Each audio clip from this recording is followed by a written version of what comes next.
discussed issues such as policing in a challenging environment, community confidence in policing, accountability and dealing with the past. All of those issues were discussed. And for me, very, very timely issues and very important issues.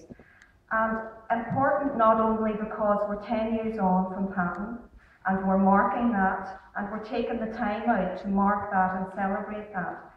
But also, folks, let me say this week is also a good week to have this conference because it's International Restorative Justice Week.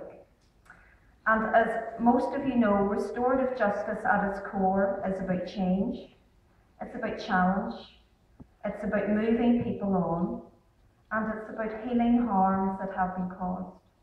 So I think this is a good week to have this conference. And when we look back, some of you will know that in my day job, I also work for a community-based restorative justice program. And when we look back at the journey that we've been on over the past 10 years with the PSNI, it's been a difficult but a good journey. And I think we also need to honour that and mark that today. We're talking about partnerships within the wider criminal justice system. We've a long way to go, but Northern Ireland is leading in restorative justice. And the police have been at the centre of that. And I want to commend the PSNI for that today. I want to commend the PSNI for standing side by side with community-based restorative justice groups. And I see Harry Maguire in the audience today, when nobody else did.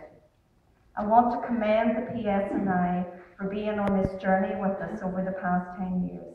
And in particular, there are people in the audience I want to mention. I want to mention Nigel Grimshaw, who's sitting over here and he's putting his head down, because 15 years ago, he championed community-based restorative justice when nobody else did. I want to commend Judith Gillespie, who took 5 days out of her schedule in 2004 to go to Belgium and find a way through with communities in terms of how to do restorative justice at a grassroots level. And I want to commend Drew Harris in his role in criminal justice when he really helped to push forward this within loyalist and Republican communities. So personally, I think there's a lot to honour this week and a lot to mark, but we haven't arrived. We've a lot more learning to do.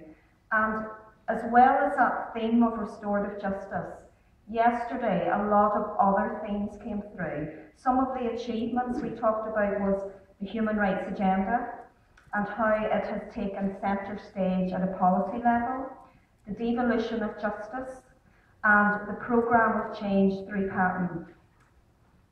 In terms of our themes and challenges, Jerry O'Hara, the Vice Chair of the Policing Board, started us off, I think, with a very key point.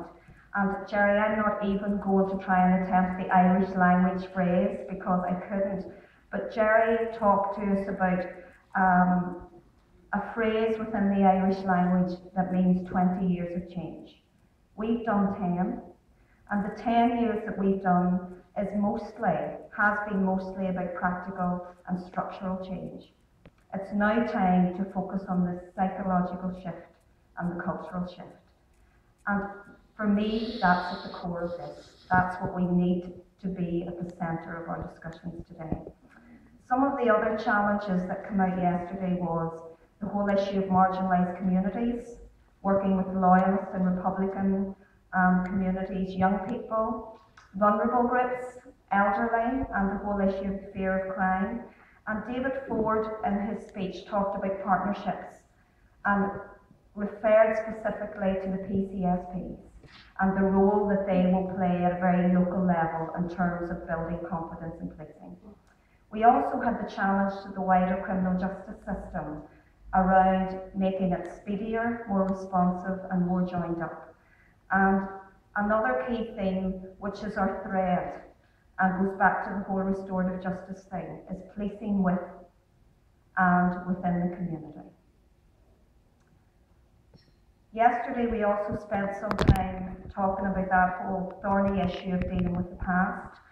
And another key theme and a key challenge is how the PSNI and how we as a policing board engage with young people around the issues of punishment attacks, demonisation, the whole process of engagement, and also recruitment.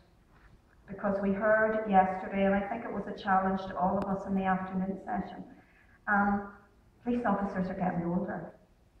And we need to find a way to recruit young people, and we need to find a way to recruit them from communities where they currently aren't represented and where they don't have a voice. We've another packed agenda today.